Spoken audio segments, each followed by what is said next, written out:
Hello friends, last class में हमने पढ़ा था कि स्टोरेज क्लासेस कौन से होते हैं और ऑटो स्टोरेज क्लास का क्या काम होता है, किस तरीके से वो वर्क करता है। अभी हम करने वाले हैं स्टैटिक स्टोरेज क्लास। तो ये वही सेम है, स्टैटिक वेरिएबल। इसमें स्टैटिक वेरिएबल के आगे जो स्टैटिक लिखा होता है वो क्या दर्शाता है कि वो वेरिएबल स्टैटिक स्टोरेज क्लास का है। तो इसके फीचर्स कुछ पढ़ लेते हैं, वही सेम है लेकिन हम फिर भी एक बार ही देख लेते हैं। Static class is use to declare static variable. वही हो गया, स्टैटिक क्लास किस लिए यूज होती है? स्टैटिक वेरिएबल को डिक्लेयर करने के लिए।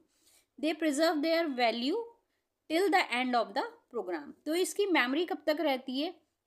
पूरे प्रोग्राम में इसकी मेमोरी रहती है। ठीक है, पूरे प्रोग्राम में ये अपनी वैल्यू को प्रिजर्व करके रखता है।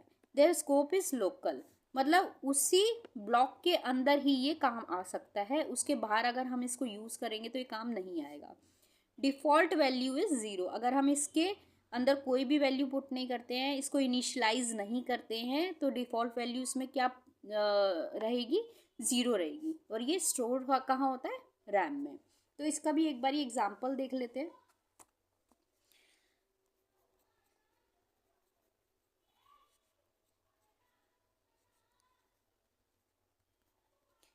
ये हमारी हेडर फाइल हो गई।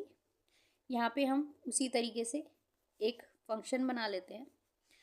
यहाँ पे हम स्टैटिक एक वेरिएबल ले लेते हैं, a इज इक्वल टू 10। पहले हमने ऑटो लिया था, अभी हम देखते हैं स्टैटिक वेरिएबल कैसे काम करता है। अब देखिए, ये हमने पहले भी पढ़ा हुआ है स्टैटिक वेरिएबल में, इसी तरीके से था, यही सब था। लेकिन इसमें अब हमें क्या पता लग रहा है, ये स्टैटिक का मतलब क्या है कि ये ए वेरिएबल कौन सी स्टोरेज क्लास को बिलोंग करता है? स्टैटिक स्टोरेज क्लास को बिलोंग करता है। तो ये स्टैटिक वर्ड हमें क्या बताता है कि ये स्टैटिक स्टोरेज क्लास का वेरिएबल है। ठीक है, तो यहाँ पे ए को फिर से हम क्या करेंगे? प्लस प्लस कर देंगे, प्रिंट एफ, इसको ए को प्रिंट करवा देंगे। ठीक है, अब हम क्या करेंगे? मेन बनाएंगे, अपना मेन फंक्शन बनाएंगे। जैसा कि आपको पता है, मेन फंक्शन ही हमारा एग्जीक्यूट होता है। मेन फंक्शन में हम क्या करेंगे? कॉल करेंगे फन को। जब तक हम कॉल नहीं करेंगे इसका कोई मतलब नहीं है। दोबारा से कॉल करेंगे ताकि हम देख पाएँ कि इसकी वैल्यू कब तक ये होल्ड करके रखता है। तो इसका आउटपुट क्या होगा? जब मेन चलेगा, फर्स्ट टाइम ये कॉल होगा, कंट्रोल यहाँ जाएगा, ये देखेगा कि स्टैटिक वेरिएबल है a इज इक्वल टू 10 उसमें पुट किया हुआ है। a को प्लस प्लस करा, 11 बना और प्रिंट कर दिया इसको, तो 11 प्रिंट हो गया। नाउ कंट्रोल, ये जब ये ख़त्म हो जाएगा, कंट्रोल दोबारा यहाँ पे आएगा, दोबारा से देखेगा कि फ़न को कॉल किया हुआ है, दोबारा से ऊपर जाएगा। अगेन ये क्या करेगा? इसको इनिशलाइज नहीं करेगा। ये अब ख़त्म हो गई लाइन, ये लाइन नहीं चलेगी।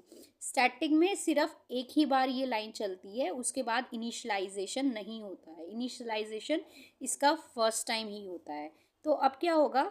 ये दोबारा से प्लस प्लस हो जाएगा। तो क्या हो जाएगा? पहले 11 था, अब क्या हो जाएगा? 12। तो 12 हो गया, प्रिंट क्या करवाएगा? 12। ये 12 प्रिंट हो गया, अब यहाँ पे ख़त्म हो गया।